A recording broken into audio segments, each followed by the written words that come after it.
Hello बच्चों, तो चलिए इस प्रश्न को पढ़ते हैं। सिद्ध कीजिए कि रेखाएं वर्गमूल 3x प्लस वाई बराबर जीरो, वर्गमूल 3y प्लस एक्स बराबर जीरो, वर्गमूल 3x प्लस वाई बराबर एक तथा वर्गमूल 3y प्लस एक्स बराबर एक समांतर चतुर्भुज की रचना करती हैं। तो देखो, सवाल में हमें चार रेखाओं के समीकरण दिए हुए हैं और हमें सिद्ध करना है कि ये जो रेखाएं हैं ये एक समांतर चतुर्भुज की रचना करती हैं। ठीक है, तो प्रश्न में आगे बढ़ने से पहले इस प्रश्न से संबंधित जो मुख्य अवधारणा है उसकी हम चर्चा कर लेते हैं। तो देखो, मुख्य अवधारणा क्या हो जाएगी। देखो, दो समांतर रेखाओं की प्रवणताएं, दो समांतर रेखाओं की प्रवणताएं परस्पर बराबर होती हैं, परस्पर बराबर होती हैं। और देखो, प्रवणता होती क्या है। प्रवणता का सूत्र, प्रवणता बराबर में किसी भी सरल रेखा की प्रवणता लिखनी है तो क्या होता है, माइनस एक्स का गुणांक बट्टा में वाई का गुणांक। ठीक है, ये होता है सूत्र। तो देखो, हमारे पास में चार सरल रेखाओं के जो समीकरण है वो दिए हुए हैं। तो देखो, इनको पहले हम लिख लेते हैं। पहला समीकरण क्या है, वर्गमूल 3x प्लस वाई बराबर में जीरो, इसको समीकरण एक बोला। फिर देखो, दूसरा समीकरण है वर्गमूल 3y प्लस में x बराबर में जीरो, इसको समीकरण दो बोल देते हैं। फिर क्या है हमारे पास में, वर्गमूल 3x प्लस में y बराबर में एक, इसको समीकरण तीन। और वर्गमूल 3y प्लस में x बराबर में एक, ये समीकरण चार।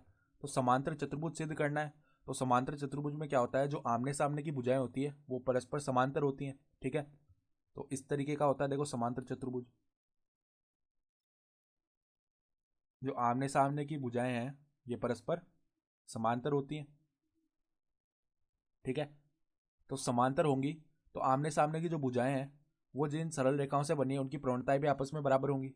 यानी कि जो ए बी की प्रवणता है वो सी डी की प्रवणता के बराबर आनी चाहिए, और ए डी की जो प्रवणता है वो बी सी की प्रवणता के बराबर आनी चाहिए। ठीक है, तो सर्वप्रथम हम क्या करते हैं, यहाँ पर जो समीकरण एक वाली रेखा है वो हम ए बी को बोल देते हैं। तो वर्गमूल 3x प्लस में वाई बराबर में जीरो, इसकी अगर हम प्रवणता लिखें तो यहाँ से देखो, ए बी की जो प्रवणता है वो क्या आ जाएगी, माइनस में एक्स का गुणांक वर्गमूल तीन बट्टा में वाई का गुणांक कितना है, एक, यानी कि माइनस में वर्गमूल तीन, ये आ गई इसकी प्रवणता। अब देखो, यहाँ से जो हमारे पास में समीकरण तीन है उसमें देखो, वो जो रेखा है उसको हम सी डी बोल देते हैं। तो वर्गमूल 3x प्लस में वाई बराबर में एक, तो इसकी प्रवणता लिखते हैं। तो देखो, प्रवणता किसकी, सी डी की, तो वो क्या आ जाएगी, माइनस एक्स का गुणांक, तो माइनस में वर्गमूल तीन बट्टा में वाई का गुणांक, तो ये भी माइनस वर्गमूल तीन आ गई। यानी कि ए बी की प्रवणता और सी डी की प्रवणता आपस में बराबर है, यानी कि ए बी और सी डी परस्पर क्या होंगी, समांतर होंगी। यहाँ से हम क्या लिख सकते हैं कि प्रवणता ए बी की और प्रवणता सी डी की आपस में बराबर है। तो हम क्या बोल सकते हैं, ए बी जो है वो सी डी के समांतर है। अब उसी प्रकार देखो, ये जो ए डी है इसका समीकरण हम क्या बोल देते हैं, समीकरण दो। तो वर्गमूल 3y प्लस में x बराबर में जीरो, इसकी प्रवणता क्या आ जाएगी, देखो एडी की प्रवणता, एडी की प्रवणता x का गुणांक कितना है, x का गुणांक है एक, तो माइनस एक बट्टा में वर्गमूल तीन। ठीक है, उसी प्रकार अगर हम किसकी प्रवणता लिखें, बीसी की प्रवणता लिखें, तो बीसी कौन सा समीकरण हो जाएगा, बीसी हम देखो इसको बोल देते हैं वर्गमूल 3y प्लस में x बराबर एक, जो कि समीकरण चार है। तो देखो, बीसी की प्रवणता क्या होगी, माइनस एक्स का गुणांक बट्टा में वाई का गुणांक, तो ये भी माइनस एक बट्टा वर्गमूल तीन आ गई। तो हम क्या बोल सकते हैं, ए डी की प्रवणता जो है वो बी सी की प्रवणता के बराबर है, अर्थात ए डी जो है वो बी सी के समांतर है।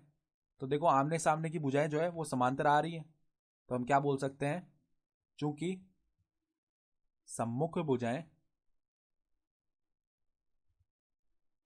सम्मुख भुजाएं परस्पर